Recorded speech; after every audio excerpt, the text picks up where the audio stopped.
Arfield, 1-0 Burnley. Scott Arfield, he's been threatening that recently, and all the Burnley players run to the Darwin end. Burnley win the next ball. It's Rory now. On the outside, decent. Barnes! He got it! Ashley Barnes with it! What a cross from Rory! And there was Ashley Barnes! And Burnley leading the derby. Knocks it quickly. Finds Benson in space at the byline. Can Burnley get a goal here? Back for Brownell. Saved by the keeper! Burnley won it to the end! That is magnificent! They deserve that! Only by Paul Teller. Off for a hat-trick. He's got it! Hat-trick for Nathan Teller! Oh, he's on fire at the minute! 3-0 Burnley! It's Nathan Teller's day! And Burnley are 3 up here. Fantastic derby. Here's Benson. Can he go on the outside? Comes inside. He's had a shot. Oh, the goal! Manuel Benson once more! That is top class! Burnley have done it! Fantastic! Clarence deserve the championship title. They've been the best side throughout the campaign. Burnley have won the second tier. What a fantastic achievement. The players have been magnificent.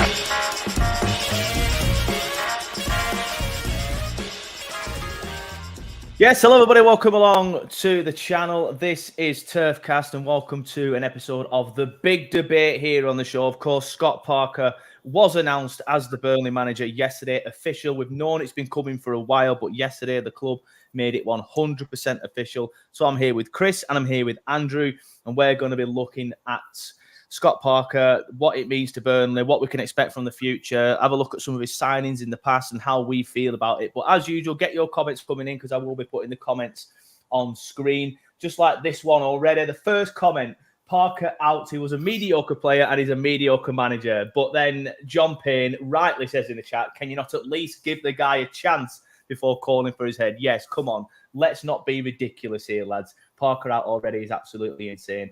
Peter Aston says, evening from New Zealand. Evening, mate. Hope you're well. Well, morning. Roger's in the chat. He says, morning, lads. Then it never works properly on StreamYard, but if you're watching on YouTube, you'll see that he's put the TurfCast Claret logo. If you want to do that logo, you can become a member of the channel and you'll be able to do that. Dan, the sound man, says, come on, you TurfCast. How you doing, mate? Hope you're well.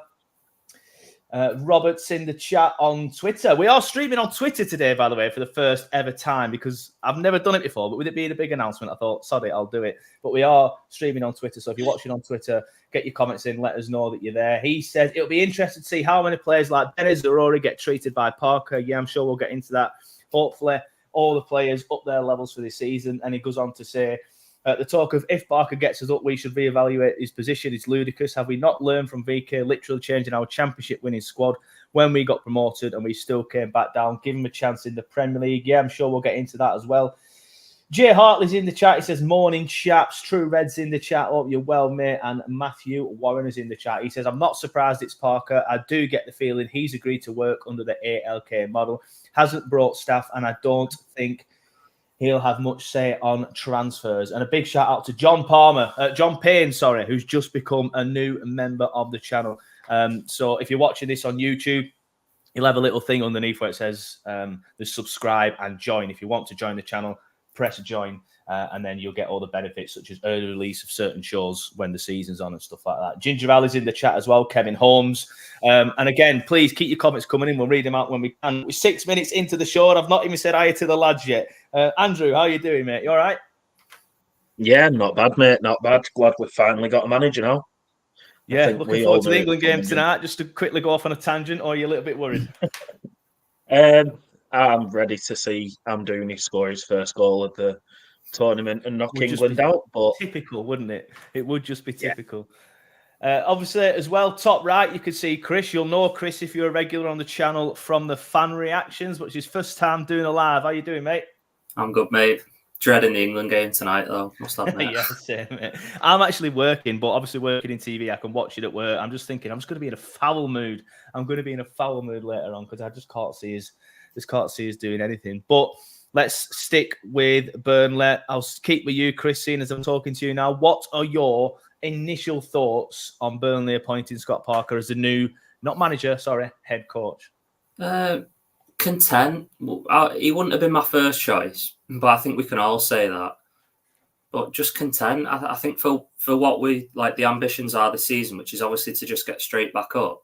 Yeah, he's got 2 promotions, so to say that the appointment doesn't make any sense or like it's a bad appointment, I don't think that doesn't sit right with me, because for what we want, he's done what we're trying to do.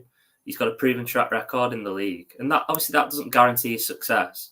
Leeds found that out last season, but if you want to get out the league, you need someone generally who's been there and done it. And I know the 3 managers last year all went up for the first time, but generally speaking, that's not really how it works in this league. He knows the league inside out, and that's what we need, especially coming down. Like, we were in a bad place coming down, no direction or anything. We needed someone to come in. We need someone to steady the ship, and I do think he's, out of everyone we could have had, out of like Lampards and Bellamy's and stuff like that, those who were probably realistic. Yeah, I think he was the best choice. Yeah, I agree with that bit. Out of your Lampards, your Bellamy's, and him, I agree. I think he was my first choice. Obviously, I did say at certain points that I wanted Rude, but again, as you've alluded to, I'm not sure how realistic that actually was. I believe the club did speak to him, but again, did he actually want it? Quickly, just to go off tangent, Tom James says, "What do we make of the rumours of JBG coming back?" All I'll ask you, mate, is where have you heard that? Because I heard that privately last night for the first time, but I'm not sure if it's on Twitter or anything yet. But if someone else is saying it in the chat, then it's not on me, right? But I did hear it last night for the first time privately off someone quite well connected. So I don't know whether it's coming back or not yet. I'm not sure if it's on Twitter or if somebody's posted it. But there's definitely legs to that, but it's not definitely going to happen as well. But yeah, we'll stick to the Scott Parker stuff. Andrew, your initial thoughts on Parker being announced as head coach, sorry. Yeah, like you both said, he wasn't my first choice. He wouldn't have been who I'd have been going for. Like, we've been linked with Van Nistelrooy, so he was instantly the one I wanted. But the more I thought about it, and the more like we've known for probably about a week or two that it was going to be Parker, haven't we? Like, we've pretty much known. We've just been waiting for it. I think while we've been waiting, it makes more sense. I think the disappointment that everyone's sort of feeling is it was always going to be hard to replace Deitch when he left, but we had that transition period where Jackson and Bellamy was like looking after the club until obviously we got Company in. And with Company being such a big name, it sort of like changed the whole feel of the club. And I think had we not had someone like Company last season, like had we had like someone who wasn't a big name, and then Scott Parker's come in, I think the whole feel would be completely different. But the fact that we've gone from having Company and the season that we had last time in the Championship with him to now getting Scott Parker, who's a safe manager, like he's not going to try and play this tiki-taka expansive football. Like, he's just going to try and play football. And I think that's, I think that's trying to... Just realised I was on mute. Yeah, I just realised I was on mute. I did say, I do agree with that bit where you said, the bit where you said if he'd have come in after Daesh, I don't think there'd have been this big hoo-ha. I don't think there'd have been this big disappointment. But because we've gone from Company, who admittedly was horrendous last season, but a manager that the majority of the fans, even though Twitter would suggest otherwise, but the majority of the fans, I think, still pretty much loved and enjoyed. And we're looking forward to another season playing that type of football in the Championship. I think because we've now gone from a manager who is perceived in a negative way, similar to Daesh, but obviously not as good as Daesh. I think if we'd have done it that other way around and brought him in then I don't think there would have been too much negativity surrounding it. I think it would have been seen as a safe pair of hands. And that's how I see it. Obviously, just to give my opinion, I've said it on, obviously we do the Clarets Daily News shows, and I've done my own fan reaction as well. And I just feel that I'm underwhelmed by it. As you've both said, he wasn't our choice, and that's what gives me the underwhelming feeling. But He's here now. I back him. And I do think he gets us out of this league with the players that we have, because he's coming into Burnley after just being relegated from the Premier League. When he came into Bournemouth and Fulham, I'm not sure exactly if they'd just been relegated that season, but they had previously been in the Premier League within the last couple of seasons, and he got them both back up. Yes, he did end up not being well liked by either set of fans, as Chris will tell you on his recent tweet. He's had quite a lot of attention from the Cherries and the Cottagers. But if we're in a position now, as somebody alluded to in the chat earlier, that we're debating whether or not we should be keeping Scott Parker for the Premier League, then he's done his job, in my opinion, and that's what he's here for. So all this negativity, like a Blackburn fan came up to me at work yesterday and went, "Oh, you must be disappointed with that," and I'm like, I didn't say this to him, but in my head, I'm thinking, you've got John Eustace. Like, he's a better manager than John Eustace. You know, he's got Leeds fans were giving it big in yesterday. I think he's got one more promotion than Falk. So he's proven himself in this division. So I don't get all the mad negativity. I get feeling underwhelmed, but all this stuff that people are saying in the chat now, I say people, one particular person is constantly spamming the chat with "get Parker." It's just ridiculous.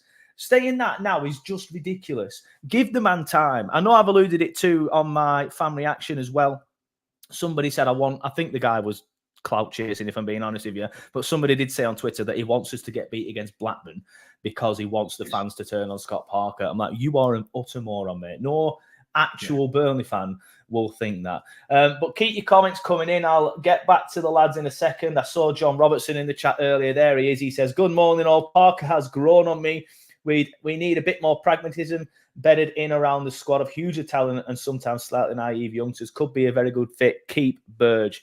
I mean, whether we keep Burge or not is a different debate, John. I very much doubt we do. But I think if we have the squad that Parker is, with Parker's capabilities getting out of this league, the squad that we have now, then I do think we get out of the division. Ginger Alley says, "I'll just be glad to watch proper football under Parker. He was not a company enthusiast, I think it's fair to say." Lumbago is serious, is the guy that I was alluding to earlier. He says, "Get Parker out. Don't want him anywhere near Turf Moor." Unfortunately for you, mate, he's in Turf Moor now, so you're going to have to just get used to it, mate, or just don't watch. And Terry Whittle says, "Both promoted teams played 4-3-3 with wingers. Mitrovic 26 goals, Solanke 29 goals. That is my only worry. We do need a very good striker. Jay Rodriguez is probably going to chip in with around 10 goals, I would imagine, this season. Is Lyle Foster the man? I don't know. Chris, I'll come to you because you've made some notes about the type of signings that Scott Parker has made. And the reason why I think this is a good chat to have is because a few people have been talking about how certain players won't want to play under Parker. That obviously we've got the Belgian lads, the French lads, and people are just putting two and two together and saying, why would they want to play for a British manager? But you've obviously got a list there, and you found some signings that he's actually done pretty well with bringing players in. Yeah, I think we're all aware now. The model of the club is going to be to buy players in young. If we can get them cheap, then great, and it's going to be sell them on. We've done that to an extent under company. All right, we've not really sold anyone on for that big sort of money yet, but we've got players who we could sell on for big money if we wanted. And I think Parker has done that, maybe more so at Fulham. But, you know, he signed Tosin, who's just gone to Chelsea. All right, he's gone on a free. Well, that's just because he was out of contract. We know he's worth more, but he paid 1.5 million for Tosin, according to Transfer Market anyway. So don't bite me head off if there's any Fulham fans watching and that's not right. So really, if he's playing for Chelsea, I think it'd be fair to say as like an experienced Premier League defender, he's probably 30 million, must be. English as well, is he? He must be. He's certainly homegrown because he come through at City.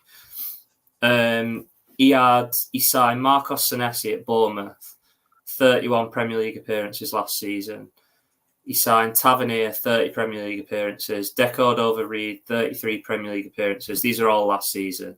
He's still in the Premier League, about to sign for Leicester. Harrison Reed, 27 Premier League appearances.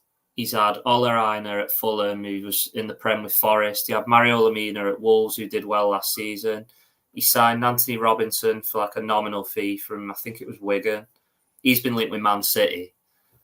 So he had Ademola Lookman. Admittedly, some of these are only on loan, but it's about like the eye for talent. If you can get some of these players. So Lookman, Europa League winner, hat-trick in the final. he had Joachim Andersen, who was probably one of the better centre-halves in the league last year, and he had Loftus-Cheek on loan. So people who think like he can't attract these sort of players, like players will come to play for Scott Parker. I think someone shared like an interview on Twitter somewhere that Josh Cullen had done when he was at Charlton, where Cullen was bigging him up. So like players will come and play for Scott Parker.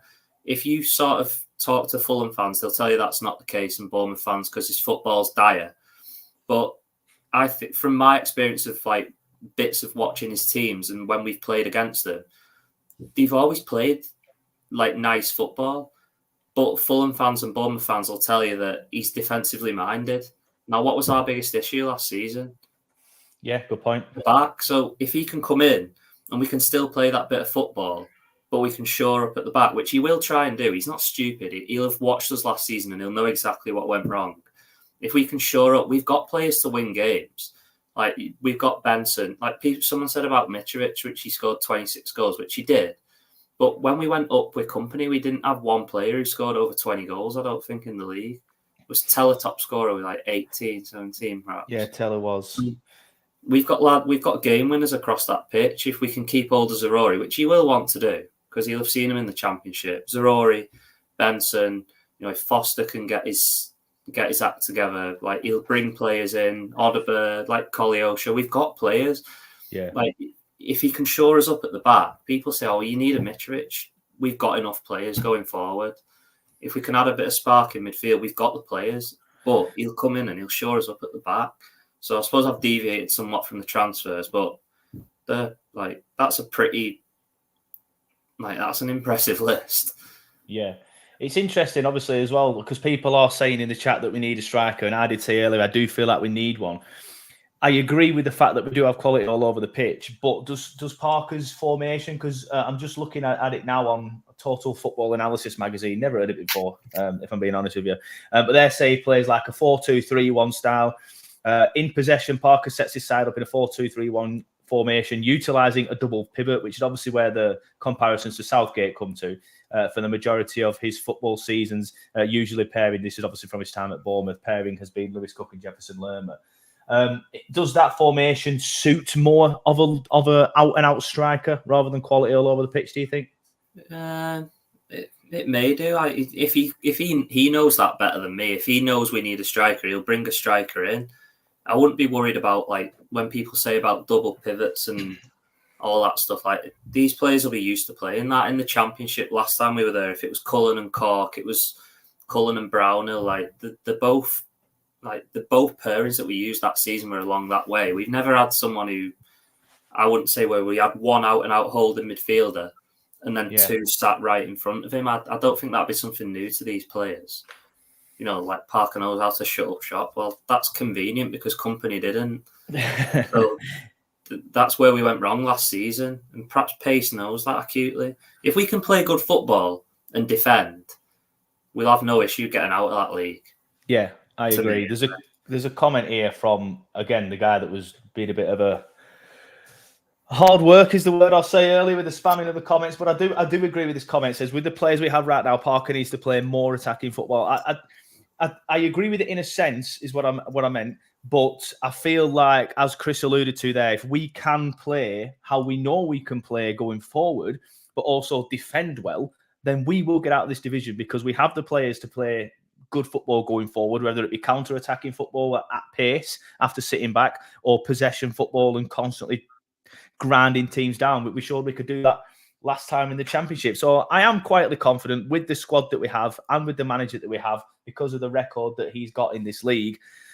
And that brings me on to you, Andrew. What are your thoughts then for the season? Because I've seen a few people with some ridiculous comments saying, "Oh, we're going to go straight back down to League One." Obviously, that's a ridiculous thing to say. But what's success next season? Is it nothing other than promotion, or are we allowed a transitional season? I think obviously it depends on who we let go and stuff. I think, to be fair, Yeah. But I think we've got to be promotion minimum for me. I think if we don't get promoted, a lot of people will be disappointed, and a lot of people will want him gone. I mean, like, look at the reaction we've got. We haven't even kicked off the season yet, and people already want him gone. But For me, it's not necessarily about getting promoted anymore. I'd be happy to miss out on the playoffs as long as we do the double over Blackburn and finish above them. But I get that we probably do need to get back in the Premier League, and that's why he's been brought in. He's got 2 promotions from the Championship already, so he's obviously been brought in for that. He's not been brought in for a 5-year project, which we'd been led to believe Company had, because he's only signed a 3-year deal. So that's, at least we know that we're not going to get that bullshit passed to us anymore. But you say that he did mention the word project in his YouTube video. I can't remember exactly what he said, but he did say the word project. He did. But I've got his stats up, and people will have a do about he only managed 12 games at Club Brugge. They won 2 games, they drew 6 and they lost 4. I don't know what happened there, but it might have just been a falling out with owners and stuff. But he's not done too bad, considering what you'll be led to believe. At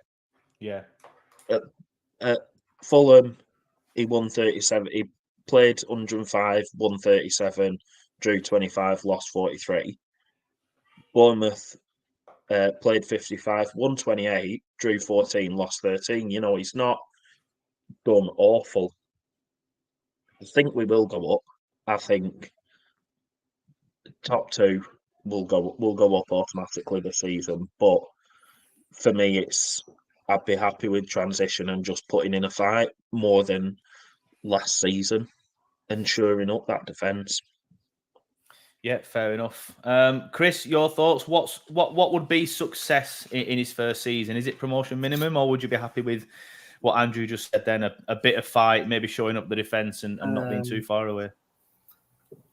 For me, it's just promotion. I don't think there's any to me, if we don't go up this season, we'll just end up selling off players.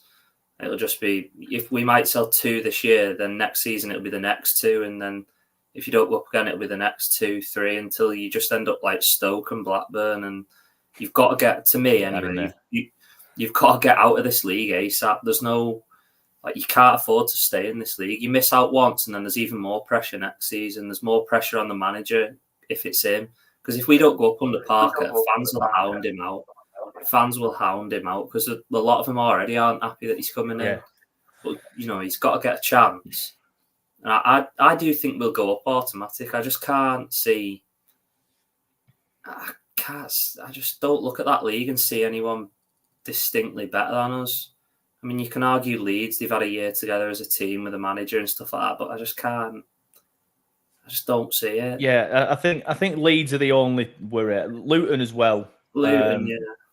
But again, Luton have just lost Barclay, and I think he properly made them tick last season. I think people are underestimating how much he made them tick last season. We've got a comment here from Daniel Ormerod. He says, "Thank you, Joe, and your guests for all your time and effort talking about our fantastic club. I really see this as a good appointment. If Bellamy stays as well, I think it will be a smart move." And I brought that up to link into this from Joey Schilling, because I did notice this yesterday when I watched the interview on YouTube. I would recommend you going to watch it. It's on the Burnley Football Club YouTube channel.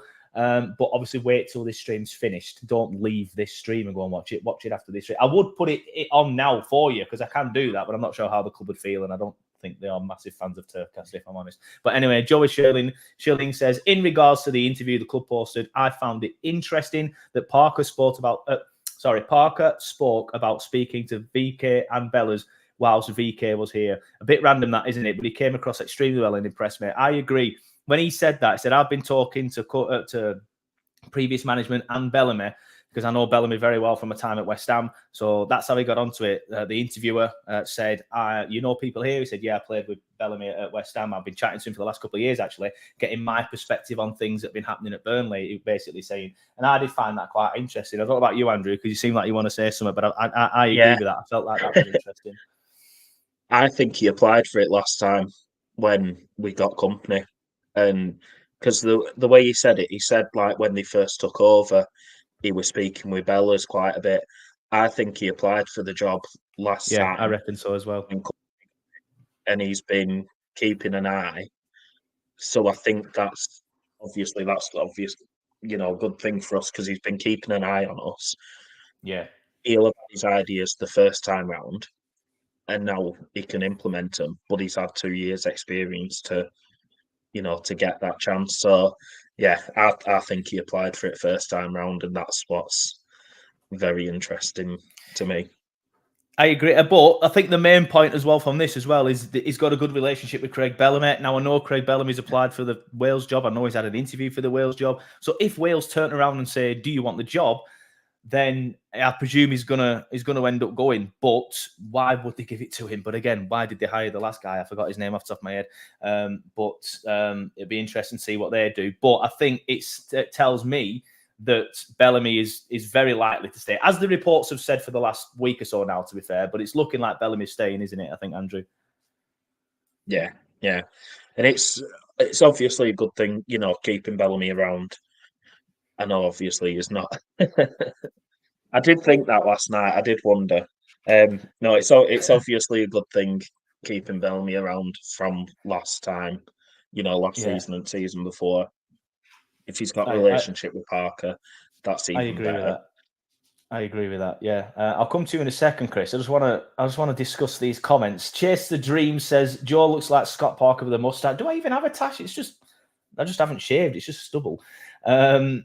Icky Punk says, I don't know if this is me. Why is Julian Nagelsmann presenting to? Do I look like him? I didn't realise. I'm wearing an England top, so it's obviously me or Andrew. I think out of them, it's probably going to be Andrew. And there was another one here as well. I think Joe is a dead ringer for that Rankin Costello lad down the road. Sorry, pal. Well, I'll tell you what. I get some comments, and if you lot start commenting this, I will ban every single one of you.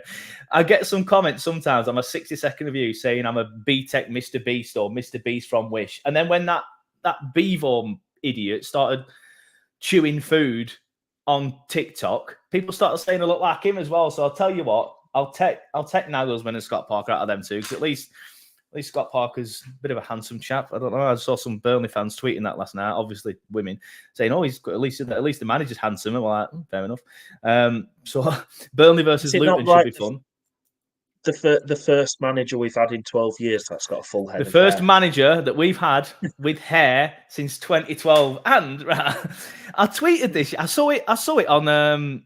I saw some people talking about it on what's it called, Twitter, X, whatever you want to call it these days. And I thought, oh, that's funny. That I'll put that on. I'll put that on Instagram. And right, so not Instagram, sorry, Facebook. So I put on it. I put camera's up there, innit? You can't see it. It says, stat, Scott Parker becomes Burnley's first permanent manager. So I didn't want somebody to go, Mike Jackson, with hair since Eddie Howe in 2012. Wavy, because that's what Opta do, don't they? They put a thing and then they put like a little adjective or whatever. And Wayne Williamson was not happy. He put TurfCast at it again. I was like, what?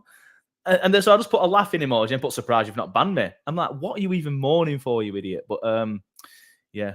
I just thought I'd get that in there. Wayne, if you're watching, you're an idiot. But yeah, what we were talking about, Craig Bellamy staying at the football club, got a good relationship with Scott Parker, played together at West Ham. Obviously, both good Premier League players 10, 15 years ago. So they've obviously got a working relationship, and that's a good sign as well. I think it's going to be, it'll help his transition, as the interviewer said yesterday. He said, I just want to quickly mention this from Jimmy at the Blaze Ramble. Morning, boys. Don't know about you, but we're well chuffed with this appointment. You will not be battling Burnley, lads. You concentrate on Oxford, mate, because you'll be mid-table battling, pal. So don't worry about that. Yeah, Bellamy staying at the club, Chris. It's obviously a good thing, isn't it? And it will help Parker's transition into his head coach role at Burnley Football Club. Yeah, it should help with the continuity. Like, he knows a lot of the players and knows what they're about, which will help. So it's not all on Parker to get used to what he does, what he likes doing, how he likes being treated, and it should help with the continuity. But I think I just wonder in the back of my head, is he going to be disappointed that he didn't get the job? Because I think it's no secret that he did want the job. I just wonder how it'll work when no one wants to be a number two forever, unless you're Ruud van Nistelrooy. Just get that one in there.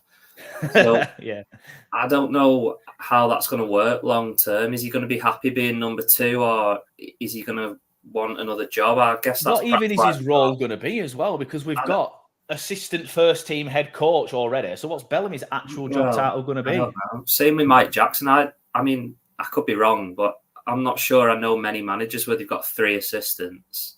Yeah, it's a bit weird, isn't it? It's a bit odd. I'm sure the job titles will clarify it all. But again, this brings me on nicely to the difference between manager and head coach. I'll stick with you, Christine, as I'm talking to you. But what are your thoughts on us going down the head coach route rather than a manager? I know people say sometimes a manager has more say in stuff, and fair enough, I understand that. But is there much difference in terms of actual managing the team? I don't think there is there? I don't think so. Whether you're a head coach or a manager, it's the same role. Like Pace won't be going out and saying, right, you coach that player. I've just signed you in for $5 million. I'm not bothered if you want him or you don't. I've signed him. I'd imagine if he's a head coach, I would imagine. I mean, I don't know this for certain, but I'd imagine they'll be looking at maybe bringing in some sort of director of football, or like a medium between the board and the coach, something like that. But in terms of like day-to-day running of the club, like all the players they'll still be who Parker wants. He'll just be feeding them back, and I think people sometimes read too much into the titles. He'll just be the same. Whether he's a manager or a head coach, he'll be doing the same thing. Exactly that.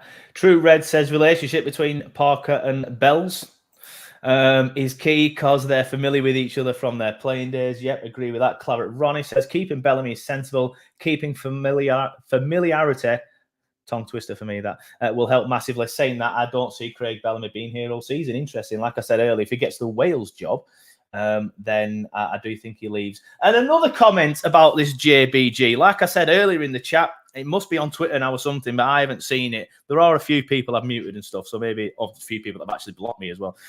So maybe it's one of them that's tweeted it.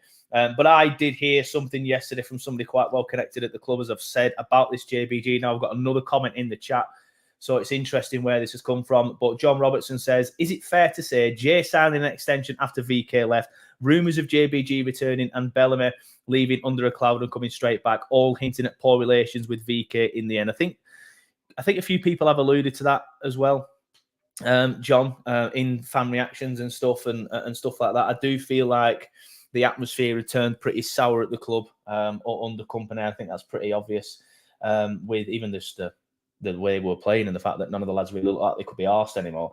Burnley to Lad Eye says, thought Goodmanson was going Germany. I don't know, mate, but I have heard that from decent sources that he could be coming back to Burnley. Hayden Hart says, never fancied him, but hopefully this time next year, I'll want his babies. Joey Shilling says, we should poach that fella United want from Newcastle to piddle them off like their piddles are off with Ruud van Nistelrooy. I'm not bothered about the RVN stuff anymore now, mate. He, as Chris said already, if he wants to be a number 2, let him be a number 2. He doesn't show any ambition to me. Roscoe Evans says, the director of footy will be really useful, as I think we could do with someone with a bit more footballing knowledge than Pace when it comes to transfers. I don't think Pace is the one pulling the strings on that department either, mate. To be fair, I do want to bring in, excuse me, I asked yesterday on Twitter for people who follow us on Twitter to give us their thoughts and opinions on Scott Parker being announced as Burnley manager. So that's exactly what I'm going to do. You can see it on your screen now. There it is. There's a post. So I put on Twitter yesterday, new boss announced. Now it's all signed, sealed, delivered. How are we feeling about Scott Parker being the new gaffer? Let us know your thoughts. Did not realise I spelt that wrong. I went full Burnley Football Club and made a spelling mistake. Yeah. The thing is, right, and you know what? Seeing as you made that comment, I'll address. But I retweeted something where somebody was having a go at the club and someone commented saying, you spell stuff wrong all the time. Like, yes, all right, fair enough. Difference is it's not my job. Most of the time you see me putting a tweet out. Like yesterday, I think I did this one. No, not this one. Another one I made a spelling mistake on, to be fair. But I did it as I was walking to the car from work. You know what I mean? Just quickly making sure the Twitter's ticking along. This is their job. They have all day to prepare these sort of things. I'm literally doing it. I'm either fighting with my toddler, sat on the toilet, walking to the car.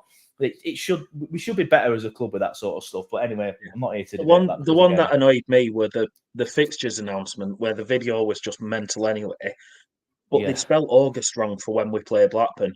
Like, that's the one that you're looking for. Yeah, Yeah, it's you who always flags it up, John.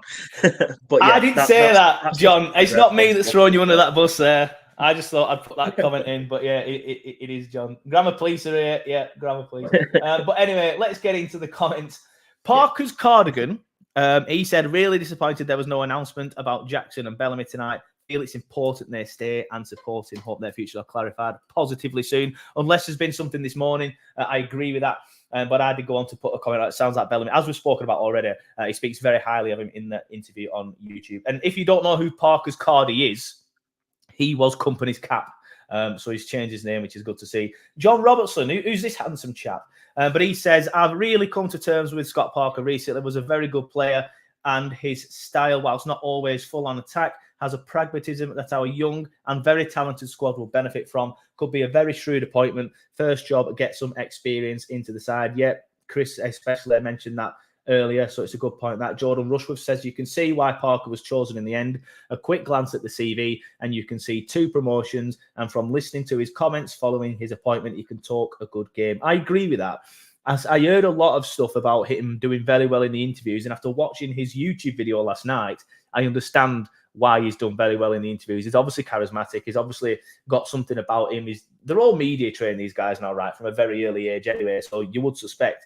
But I'll allude to, what's he called? Roberto Martinez. I sometimes watch a Roberto Martinez side and think, wow, these guys are dreadful. And then when he talks in a press conference afterwards, I think, oh, actually, it weren't that bad, because he's so good at talking to people. I feel like Scott Parker is similar to that. Sui says, I'm not sure if he's in the chat, but he sometimes does watch on YouTube. But he said, I feel if people are annoyed / not backing Parker isn't exactly the sexiest name on the list, but 2 promotions says it all.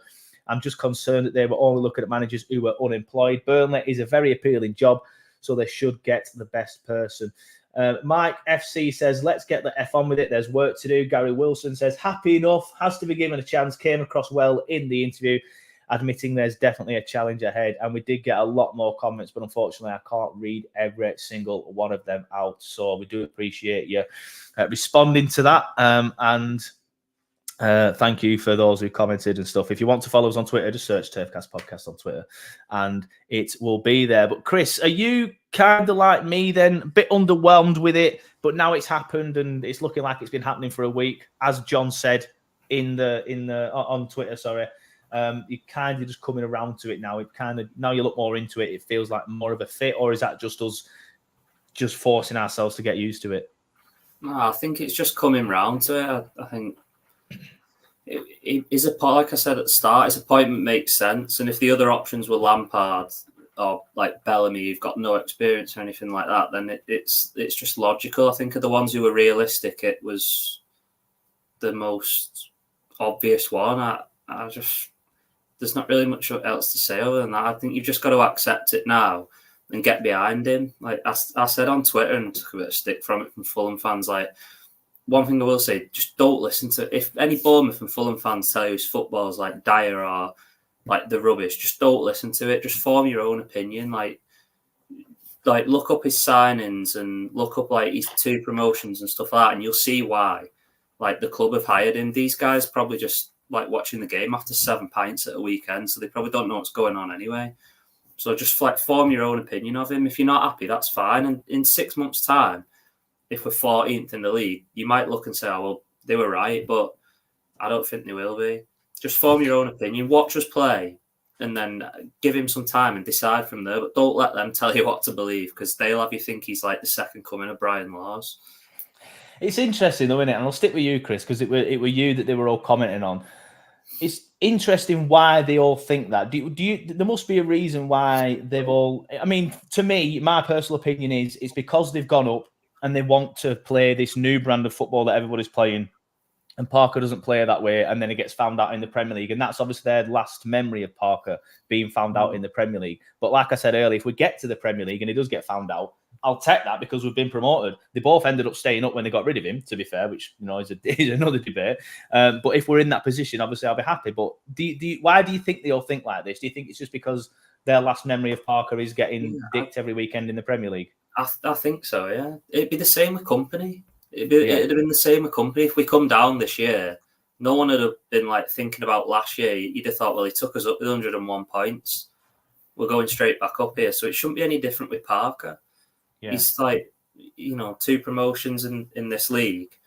It doesn't matter what he's done. Like, people like replied to me about what he's done, but he was taking Bournemouth and Fulham down. Like, don't worry about that. We're not there yet.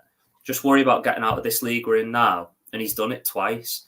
If we get into the Prem, just give him a chance. Just hope he's learned and give him a chance. And if he doesn't, then we can assess that in October. Don't forget, he's on a 3-year deal as well. So by the time we get to the Prem, he'd be on 2.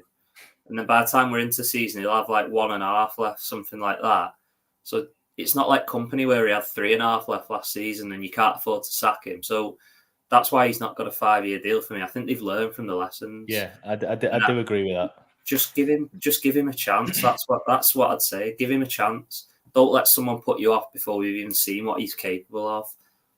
Yeah, interesting. I'll come to you now, Andrew, because Alan says, what about Bruges fans? Obviously, you've mentioned already the Bruges record, but why do you think it went so wrong at Bruges then? Because a lot of Bruges fans are even more negative than the Fulham and Bournemouth fans around him. Do you think that's the sort of like the British coach going into the continent and not playing in a way that they're wanting to? And it's the expectations, isn't it? Like, he's gone over there and they're expecting to do really, really well. And all right, he's only won 2 games, but he was only there for 12 games. If we'd have only given Company a chat, I know when we all thought Company was staying, we said, like, I'll give him 10 games into this season and then, assess where we are. But I think it's just, like you said, that he's gone there and tried to play this style of football that they've not been happy to play. And it's how you finish at a club, like Chris said. Like, if Company had left halfway through last season, we wouldn't have disliked him as much as we do now, I guess. But because of the way that he's left, he's not as loved as he were. So yeah, I think it's just that. It's just how you leave the club. And Parker only got 12 games at Bruges. He only got 12 games to have a chance. He won't get that at Burnley. He'll get a lot longer. Like, we're not a club for sacking managers. We're not a club for, you've had 2 games, you haven't won any, right, you're off. We're not Watford. We're Burnley. Like, we'll give him a chance. Yeah. Beachy says, have to back the manager now he's here. And I'll be honest with you, lads. I will say we're coming towards the end of the chat now, but this is one of the things that worries me, because I know we kind of alluded to it earlier, but I feel like it needs to be spoken about a bit more. Because of the reaction, I do worry about the fact that, as you've just said there, Andrew, it won't be a case of, if you lose 2, you're sacked because we're Burnley. We're not like that. Now, I'm not for 1 second suggesting it will, but for example, if we, if we did lose the first 2 games and then we went on to lose to Blackburn not long after that, the noise that we are seeing now will be pretty deafening. And I am a little bit worried about how we as fans react. And this is what I want. I want us as fans to sit back and just be like, right, let the guy get used to it again. Let the guy get back into his stride. This is a new team. He needs to settle into this role, because we started slowly under Company. And I feel like a lot of fans, even though they were starting to get some murmurs around that 10-12 game in the Championship, a lot of fans did give him the patience that he needed, and then he went to kick on. If we have a slow start again under Parker, like we did under Company, or maybe even worse, I'm not sure the fans will give him as much patience because of the reaction I've seen now. That's the only reason why, because of the reaction I've seen to the appointment. What are your thoughts on that, Chris? Do you think the noise could become a little bit too much if we have a slow start? Pace won't be forced to do anything. He won't do anything just because the fans want to. But it comes down to perception as well. Like, the people who are slagging Parker off are probably the same ones who were on Twitter saying, like, oh, you can't sack Company and you can't boo him off when we'd lost like 9 home games in a row or something like that. So it's you've just got to take it with a pinch of salt, and just, Pace won't sack the manager. He won't sack the manager if we've had like a bad 10-game start. You just got to trust he'll turn it around. We've got, like I said earlier, we've got the players to, if we do have a bad start, we've got the players to turn it around. It's difficult. A Championship season's 46 games long. Like, won't be defined in 10 games. Like, and I know a lot of people say, well, it doesn't happen every season, but weren't Forest like bottom 3 or something and come into went up. West Brom did it a couple of seasons ago and got in the playoffs. Like, a bad start doesn't define you in the Championship, but there will be a lot of fans, more so than there was with Company, who, if we have a bad start, they will turn on him. They will turn. Yeah, that and like I said, that is my worry. I do agree. I don't think Pace will be fooled into doing anything that would be silly, because even all the noise surrounding him now is still gone with him. So I think if it was going to be that way, it wouldn't have employed him. But Andrew, your thoughts on maybe the reaction? Do we think it's going to end up with the fans, maybe turning on Parker if we have a slow start? No, I think we see a lot of noise on social media, like on Twitter and Facebook, Instagram, YouTube, everything.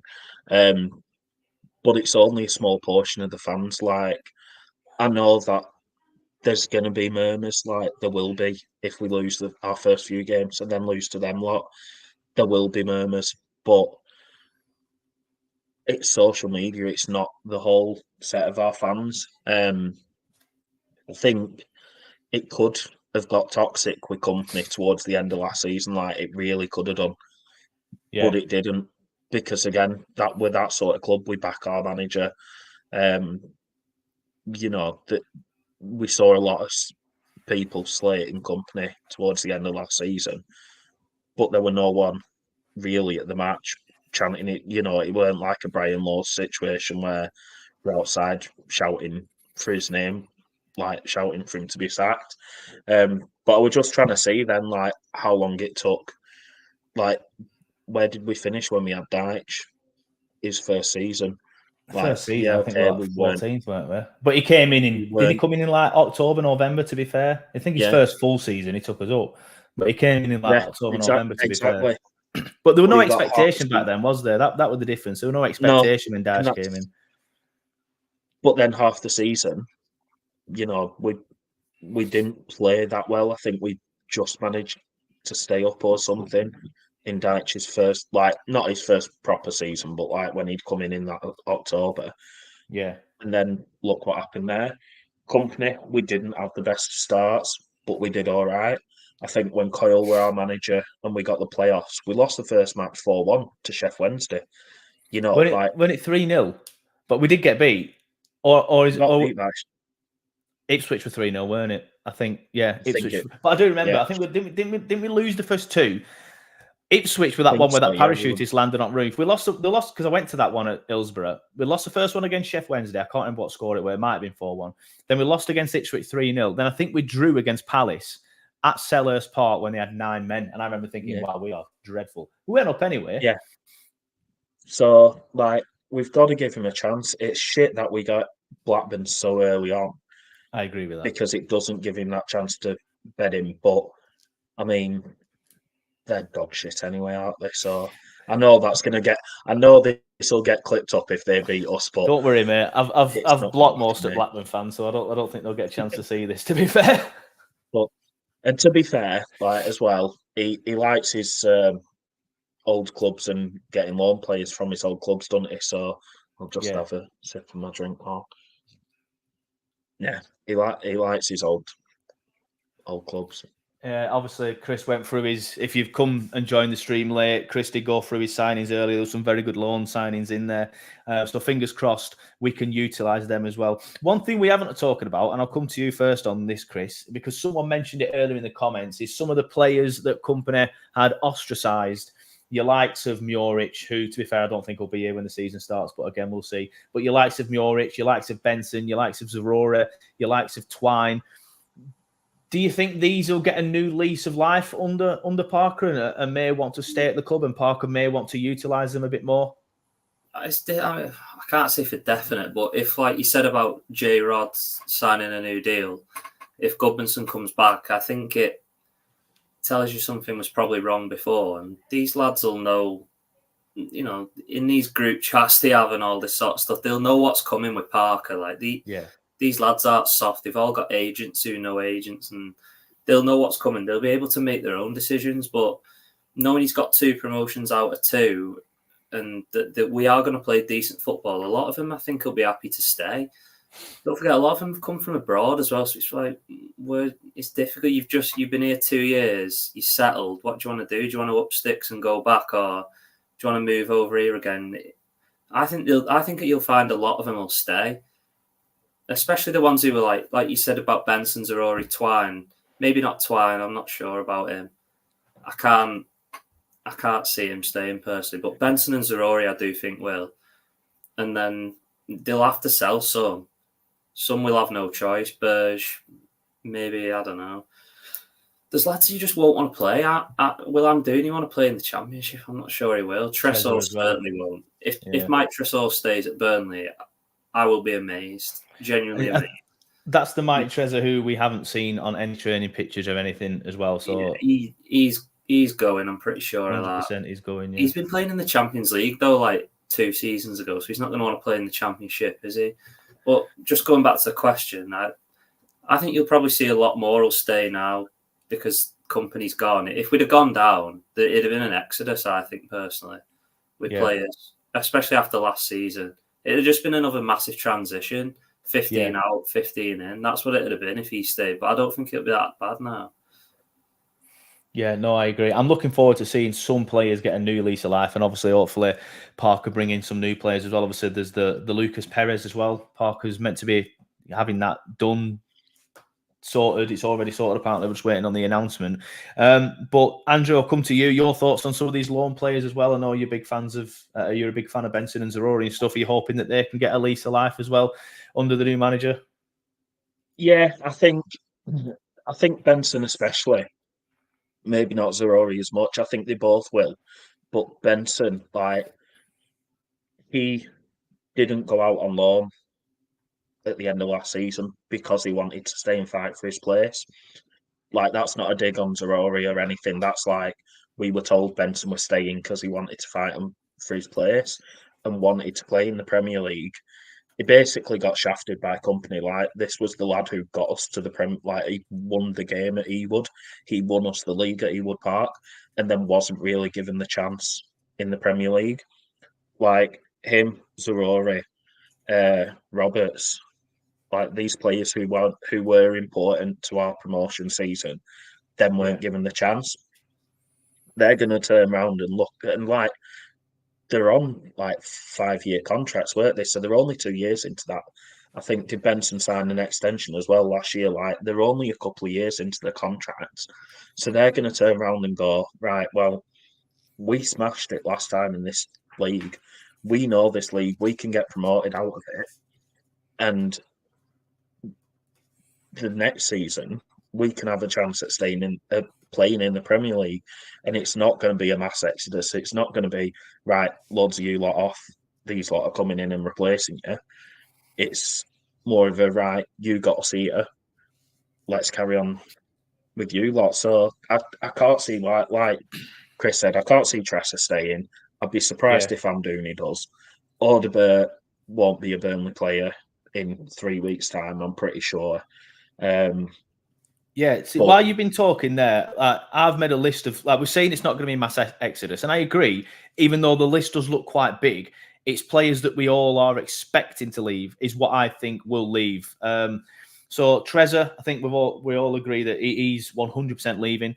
Weghorst, I think the time is now to get rid of him. He's only got a year left on his contract. We have to get rid of him now to make some money and just draw a line under that. Because someone put in the comments, will Parker lure Weghorst to come back? Absolutely not.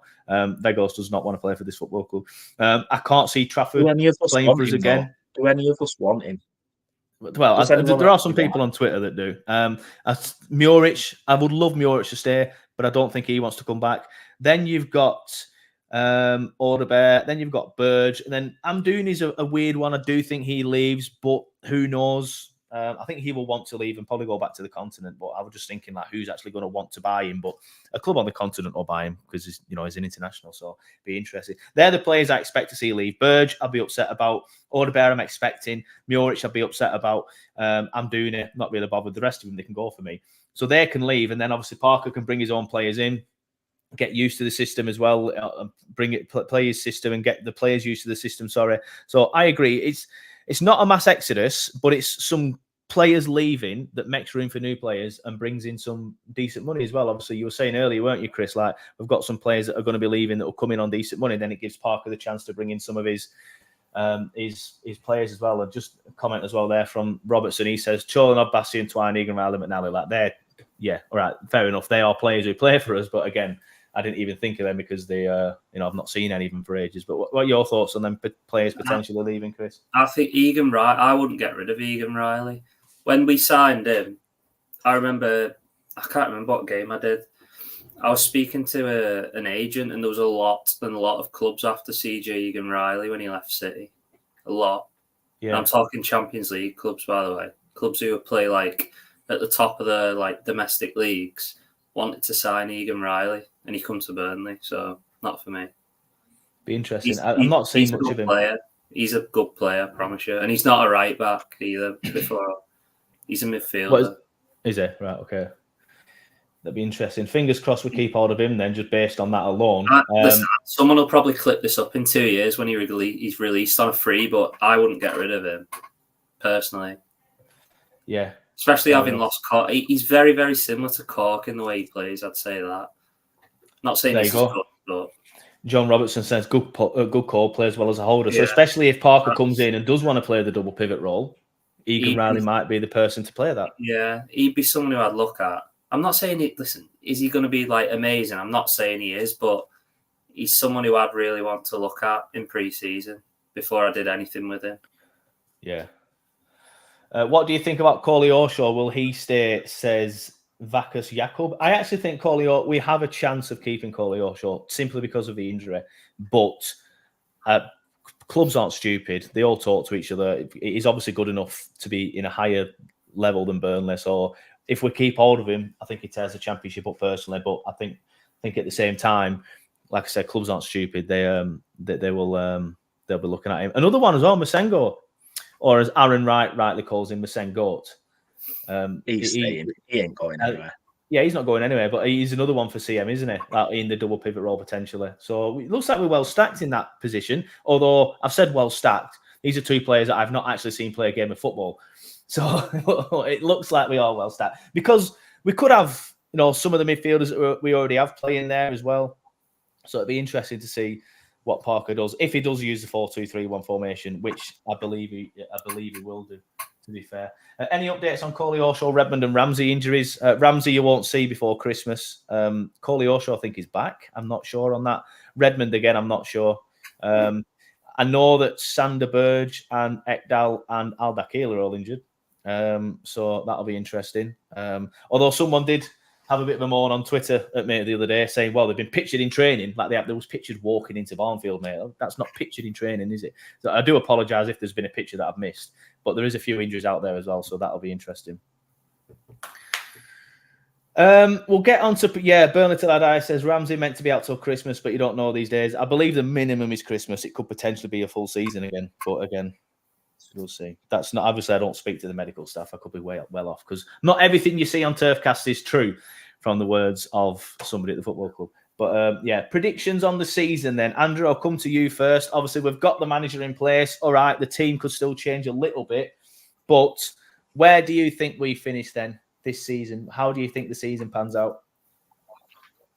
Looking at it now, I can see a top 4 finish, I'll say. We'll finish in the top 4. Obviously, we've got 5 weeks till the season starts. We're going to sign new players. We're going to lose players. We've got an idea of the style of football that we're going to play, but we haven't seen it yet.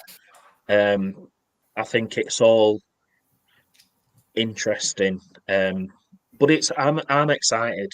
I'm not as excited as I was when we first got company, but I'm more excited now than I was after the season finished, where we thought we were going to have company this year. I am excited. I can't wait for the season to start again, which I didn't think I'd be saying after last season. But we've needed a break. I can see us finish. Yeah, definitely. But I can see us finishing in top 4. I might completely change my mind after we play Luton on that first game. where I think we'll finish. But at the minute, yeah, I think top 4, definitely. Yeah, interesting. Top 4 Champions League. Let's see. But no, Chris, what about you? Where do you think Burnley will finish? What are your predictions? I know it's difficult so early on, and no matter what we say, someone's going to say, "Oh, you're a fucking idiot." But what are your predictions on where Burnley will finish the season? Top 2. I don't think it's nowhere near as big a transition as last time, like where we'd gone from like Brexit ball, whatever you want to call it, to like total football. There's not that transition. There won't be as big a turnover to starting 11 and stuff like that. I just think the transition will be quite, I don't want to say seamless because I could be wrong, but it's just not as big. And I think because we'll be playing a similar style of football, I think we'll be able to pick up, hopefully not where we left off last season, but like where we left off in the Championship. And I just top 2. I think it's a good appointment, and I think we can pick up where we left off, hopefully in the Championship. And we've still got the squad. Like we've got a good set of players already. We'll be able to add into it. Yeah, so he's the second player. I'd take second place, but if I was going to put my neck on the line, I think we'll win the league again. Really? I get your comments in, by the way. There's only been a couple of comments come in from the chat of their predictions. So let me know your predictions, please, and I'll put them on screen while I chat about mine. But I agree with Chris on this one. I think, although I don't think we'll win the league, I think Leeds will win the league, and I think we'll finish second. But there's a long way to go. We don't know what the squad's going to be. I'm obviously basing it on the kind of squad that we have now and hope that we don't have a huge transition like Chris has just said, because I agree, it's not as different of a transition. Company, all right, he did very, very well, and that style of play did obviously translate well into the Championship, and we absolutely bossed it. So I do think we get promoted again, but I don't think we'll be as good as Leeds this season. I think Leeds, you know what, when Leeds, I found it hilarious when Leeds lost in the final, because I thought Leeds are fucked here. They're going to need to sell half of their squad. But then Red Bull came in and gave them the most sponsorship they've ever had. So they've actually got quite a bit of money again. So they're okay. So I do think they'll go up. And I think, as Chris said earlier, I think it was Chris, it might have been Andrew, but he said earlier, they've already had that year with their manager. There's no transition. They know what they're about. They know what they can do. So I think Leeds will win the league, if I'm honest. And then I think we finish second. And I think all of us will take that, even if it is Leeds winning the league. I don't personally have this weird hatred towards Leeds that some fans do. I don't see them as a rival at all. They're just annoying on Twitter. As long as if we finish second and Blackburn finish second bottom, we'll all take that. And I do think that's quite realistic. Although, having said that, I'm disappointed that Smodics hasn't been sold yet. But, there's plenty of time just yet. But I think... but to be fair, we've only just got our manager, so there's still time for us to put a cheeky bid in. Yeah, true. Be interesting to see if that happened. I think he goes to the Prem. I don't think he stays in the Championship, but we'll see. Alan says outside top 2 is a massive failure with this squad. I agree with that, Alan, but we don't know what the squad's going to be come the 1st of September, do we? Joey Shilling says, I'd say top 2, and I don't think Leeds will be in that. Interesting to hear that. Are we all just discounting Luton, actually, by the way? I mean, I don't think Luton will be that good this year. They might finish in the playoffs again, but I think Barkley's going to be a massive miss for Luton. What do you think, Chris? Yeah, well, he will be, won't he? Who else did they lose? Lokonga, was he on loan as well? They've lost the fullback. He went back to City, didn't he? So they had a few good players on loan who they've lost. But they've got a good manager. They've been together a couple of years now. So I don't know. Yeah, I was hoping McKenna would leave Ipswich and then Edwards would go to Ipswich, but it's not worked out like that. Yeah, Luton will be dangerous. They know how to win games of football, and they've got that home ground as well. That's worth that must be in the Championship. That must be worth 40 points a season. That place, so they'll be in a good position. Yeah, I agree. Beachy says top 2. I've been putting the comments on the screen as you lads have been chatting. True Red says Leeds will be motivated after the playoffs. Not predicting anything until the transfer window closes, said Stephen Lomas. Probably not in that voice, but it was pretty dramatic, so I thought I wanted to say that. Tommy K says Leeds won't win the league. But Beachy says, I think Leeds will be the competition. There you go. The duality of man in literally the space of 2 comments. The famous Cami Mozer says Venkers would definitely sell to us. They would. I'm not sure he would come. I think he has his sights set on the PL after the season last season, because he's not going to have a season like that again. He needs to cash that in now. He's a one-season wonder. I don't think he does that again. I think he needs to cash in now and get the move that he wants. I didn't mean to get that one. Yep, I would love that if we got second and Blackburn second bottom. Of course we would. Come on, England, says John Payne. Yep, we'll get into that in a second. Kevin Holmes says a lot of Luton signings last season were great championship signings. And John Payne says, if England win today, Burnley wins the championship. And Hayden says, we are winning the league in Parker we trust. Right then. I know some of you will leave the chat now, but we're going to have a quick discussion about England before we wrap it up. I'll come to you, Andrew, because you've got your £120 England shirt on. So he's obviously buzzing and ready to go. But your thoughts on England tonight, please, mate. I'll go first so I get it out of the way and I get my miserable thoughts out of the way. I just can't see how we beat Switzerland. Looked so good against Italy. They were on the front foot. They pressed them well. They boxed them in. Like, they were so good in possession. They were even better out of possession. They were fantastic with Switzerland. And Italy, they're similar to us, but to be fair, with less quality. That slow, boring, possession-based football. I just can't see us getting anything against Switzerland, if I'm being honest with you. But I think you're a little bit more optimistic than me, aren't you? A little bit, but I still see us going. Like, I can still see us going out, but if Southgate changes quite a lot, which is rumoured to be doing, to be fair, yeah, like, I don't know. It's like, it depends what England turns up. Like, we're bad at these games where we're playing teams we're expected to beat, but then teams that we're not expected to beat, we can show up for. Yeah. So, yeah, it depends what sort of England turns up, but I'm fully expecting that Amdouni comes on and scores the winner to knock us out. Yeah, you know what? Burnley till I die says going to a back three apparently, and yeah, that's what I meant earlier about he is changing. Tom Lawton's not very optimistic. He says Switzerland there is 3-1 tonight. I said 2-0, mate. I agree. Stephen Loma says surely England have to play a decent game in the tournament mid-pour up to there now. I know people say it's popular to slag England off, but I genuinely just can't. I hate watching Southgate ball, which the only thing that's annoyed me that I was looking through some of Chris's comments that he got on his tweet actually the other day. The only thing that has worried me from the Fulham and Bournemouth fans is a few of them said it's very similar to Southgate. And if you follow me on my personal Twitter, you'll know how I feel about Gareth Southgate and his style of play. But Chris, your thoughts on England tonight, mate? What do you think we're going to do? Same as you. I think they're coming home. Yeah. They're just boring. They're just boring. And eventually when they play a better team, which they are doing tonight, because these are the best team we've played so far, they'll get beat. Beat. They've been hopeless all tournament. The only thing tonight, which gives me that small bit of confidence, we're better when he plays 5 at the back or 3 at the back, whichever way you want to look at it. So that gives me a bit of hope. And if you can get Bellingham and Foden into the middle of the pitch together, we might have half a chance. But if he shoves them both out wide, he doesn't know what he's doing, does he? Let's be honest. I'm genuinely like bringing Ivan Toney on in the 95th minute, and it pissed me off this because it were a ridiculous decision. And obviously then we got the goal. And I was listening to TalkSport the day after, and they were like, what a stroke of genius from Southgate to bring him on in the 95th minute. It's like, are you genuinely dressing it up like that? It's clearly just luck. The guy's a moron. He doesn't know what he's doing. South Goat, says John Payne. I know you're my newest member, mate, but I will revoke that membership. No, I obviously won't do that. But genuinely, I don't understand like Southgate. I know he's done well relatively in tournaments, and I do feel like Russia 2018 and Euro 2020, he was the kind of manager we needed. But now we've come out of that side of it. We've gone through the transition of from the awful stuff that we served up under Hodgson. And now we did relatively well because we didn't have the quality. We now are a team that's good enough to win stuff again, like the actual team. We need a manager that's good enough to win stuff again. And Southgate, for me, isn't that man. It'll be interesting to see from this 5 at the back, how different we play. It's meant to be Saka on the left and Trippier on the right. I love Trips, and he will be a lot better on the right than what he has been on the left.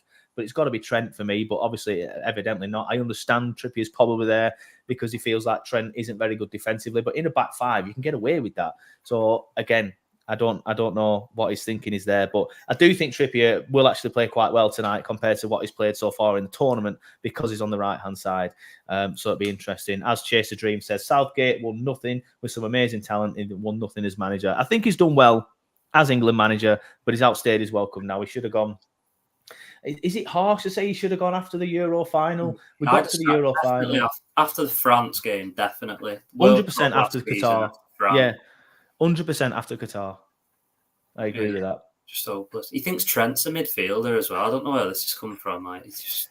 Yeah, I think that's just because he's one of these Twitter fanboys. He goes on Twitter and people say put Trent in midfield, and then all of a sudden Southgate puts him in midfield. Yeah, he's just a yes man, isn't he? They say like, "Oh, Gareth jump," and he's like, "Oh, how I?" Like he'll just do what he's told, won't he?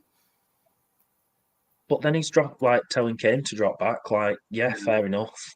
Like he does drop deep, but as soon as we get the ball, he's not there up from where he needs to be to score his 30-odd goals that he scored for Bayern this season. He's just, I'm with you too. It's time for him to go for me.